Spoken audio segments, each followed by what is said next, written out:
Telangana PCC అధ్యక్షుడు మహేష్ కుమార్ గౌడ్ కేంద్ర మంత్రి బండి సంజయ్ కి సవాల్ విసిరారు. బీసీల బిల్లును 9వ షెడ్యూల్లో పెట్టే దమ్ముందా బీజేపీకి అంటూ ఛాలెంజ్ చేశారు. తెలంగాణలో కులగణనపై బీజేపీ బీఆర్ఎస్ ఏదో ఒక వివాదం సృష్టించాలని చూస్తున్నాయని ఆయన మండిపడ్డారు. రీసర్వే పూర్తయ్యాక మార్చిలో ప్రత్యేక అసెంబ్లీ సమావేశాల్లో బీసీలకు 42% రిజర్వేషన్ల బిల్లును ప్రవేశపెట్టి ఆమోదిస్తామని ఆయన తెలిపారు. అనంతరం ఈ బిల్లును కేంద్రానికి పంపిస్తామని, ఎలాగైనా సరే పార్లమెంటులో బిల్లుకు ఆమోదముద్ర పడేలా చూస్తామని తెలియజేశారు. మాలిన ఆరోపణలు. బూర నరసయ్య గౌడ్ గారు టీఆర్ఎస్లో ఎంపీగా ఉన్నాడు. బీసీల గురించి ఏమి ఎలగబెట్టినారు అప్పుడు? ఇలా బీజేపీలో ఉన్నాడు. అరే బూర నరసయ్య గౌడ్ మీరు నిజమైన బీసీ బిడ్డ అవుతే రేపు మేము 42% చట్టబద్ధ తీసుకొస్తాం అసెంబ్లీలో. మీరు మోడీ గారితో మాట్లాడి మీ ఎంపీలని మోడీ గారి మీద తీసుకెళ్లి మాట్లాడి ఈ 42%కి కేంద్రంలో 9 షెడ్యూల్ చేపించండి. అప్పుడు మీకు చిత్తు చాటుకున్నట్టు అవుతుంది.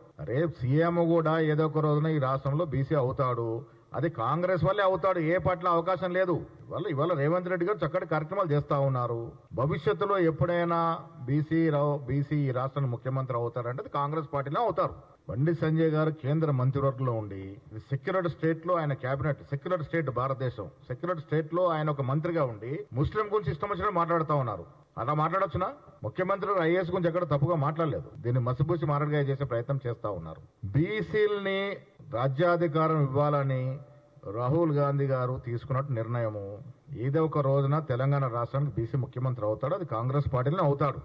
వచ్చే ఎన్నికలన్నీ కూడా బీసీల చుట్టే తిరుగుతాయి. గతంలో కాలేదు కాబట్టి వాళ్ళ రాహుల్ గాంధీ ఆ స్లోగన్ తీసుకున్నారు కాబట్టి భవిష్యత్తులో అవకాశం వచ్చినప్పుడు బీసీ ముఖ్యమంత్రి రాష్ట్రంలో అవుతాడు. ఇవాళ ఈ 5 ఏళ్ళు రేవంత్ రెడ్డి గారు ముఖ్యమంత్రిగా